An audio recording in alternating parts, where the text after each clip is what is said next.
Let's speak to William Davison, a senior analyst with International Crisis Group, who joins us from the Kenyan capital, Nairobi. Thanks for your time, William. I mean, the United Nations says that the government is engaged in implementing a de facto blockade. That sounds like they're saying Addis Ababa is playing a game. Can you explain about this de facto blockade?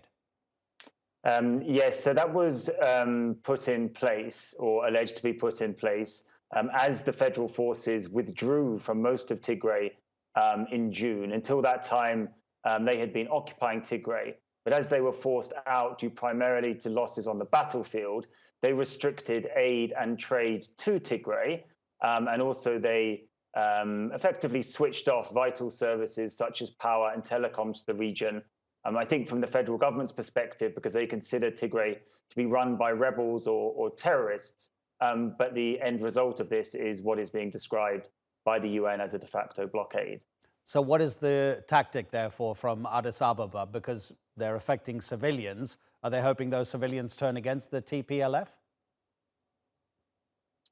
Yes, I think exactly. I think that's part of it. I think that the purpose of this strategy after withdrawing from Tigray was to put all of the onus for the humanitarian emergency in Tigray onto the leaders of Tigray, and those leaders are considered terrorists by the federal government. But of course, the impact here is felt by the civilians in Tigray, and the response by the Tigrayan leadership, of course, was to go on the offensive to try and break this blockade, to try and force the federal government into negotiations on their terms. And this has led to an expanding civil war affecting more civilians elsewhere in the country. William, is this a matter that's going to have to be resolved internally? Is there any sort of external pressure that can be brought to bear on either side? Well, of course, there is growing concern regionally, amongst Africa more generally and internationally. But as often, we have a divided United Nations Security Council on this issue. Nations like Russia, China, India backing Abiy Ahmed's government quite strongly. There's also divisions in the African diplomatic scene as well, but there is growing international concern. I think it is obvious to everyone that this war is increasingly damaging.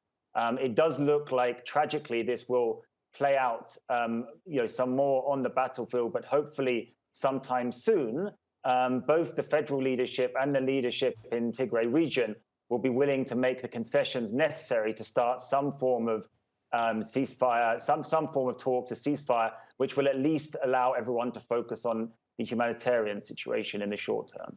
William, we always appreciate your analysis. Thank you so much. That's William Davison, the senior analyst with the International Crisis Group.